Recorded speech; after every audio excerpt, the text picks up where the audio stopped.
You know, I've got to think a little bit about 2011, and I'm really excited about where we are as a foundation and the impact that we're having on the community.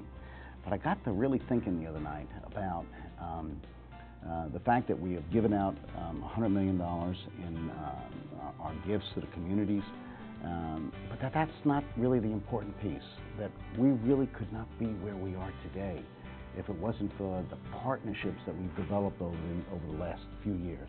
You know, I think that when we start breaking this down, we're doing some things in creating a college-going culture that absolutely excite me. Probably one of my most favorite, if there is favorites, projects that we do is our ACT project.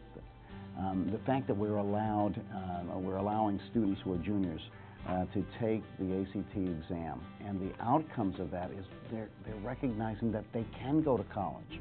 And some of these individuals never thought they could do that.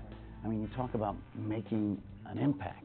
As we talk a lot about creating a college-going culture with our partnerships, I think one of the really unique partnerships that we were able to create this past year that we had been working on for many years was with the University of Tampa. What was great about it is it not only focused in kind of our role in supporting students being successful in college, but to focus on students from traditionally underserved communities from Florida, first-generation college students, and provide in our partnership with the University of Tampa the type of wraparound services that students need, especially those that are on a college campus for the first time.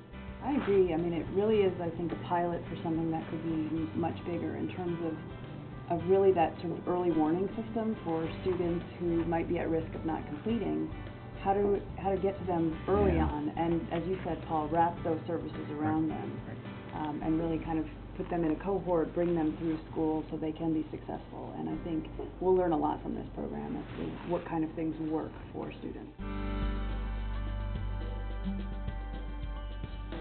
You know, as we look at what we've done, the two projects we just talked about are really in their small microcosm of what we really do. When you look forward, we have all of these programs that really change the system, and that's some more of a global approach. What we do in Arizona with Expect More Arizona, I think, is unique in the sense that we are really trying to change from a grassroots perspective the college-going culture to help our citizens here understand how important education is to not only their child and to them, obviously, but also to the community and ultimately to the state and the country. And really to raise the awareness of the importance of high expectations for all of us. You know, from early on, you know, the commitment of Expect More Arizona to ask all individuals in the state to understand why education is so important. With the University of Arizona's CREATE program, I know that they went into the community and they got a lot of community input on how you teach language to preschoolers. Yeah. And to me, you know, it's very difficult to do. Yeah, I think it really is groundbreaking in terms of really redefining what their early childhood education program looks like and really setting it up as a model for the rest of the country. And the unique aspect of it is going into the community, as you said, and bringing the community and involving the families and their stories and valuing their stories. Well, you know, as we look at this and you talk about the systematic changes, you know, we're getting them ready, we're getting them tested and so on.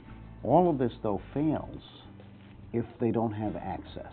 And so looking at college access is terribly important. And frankly, it goes right back to the core of what we believe in. Access to post-secondary education and success in that arena.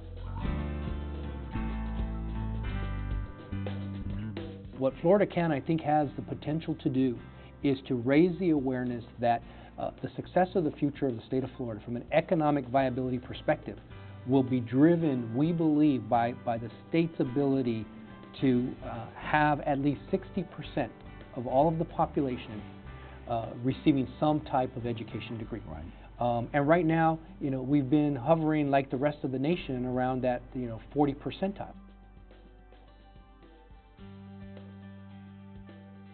You know, and the work in Arizona too around college access, I think, has been really important for us. And we've had the opportunity in the past to help fund the College Depot here in Phoenix, and in the last year funded the Northern Arizona Regional College Access Center and also the Metropolitan Education Commission down in Tucson, really with the idea of starting to knit that all together into a statewide system. And so that students, not only in Maricopa County, but throughout the state, and particularly in the rural areas of the state, really have that access point. There are no silver bullets. I mean, we can't just invest in one item and walk away feeling good saying, okay, our problem is solved in education. This is a multifaceted approach.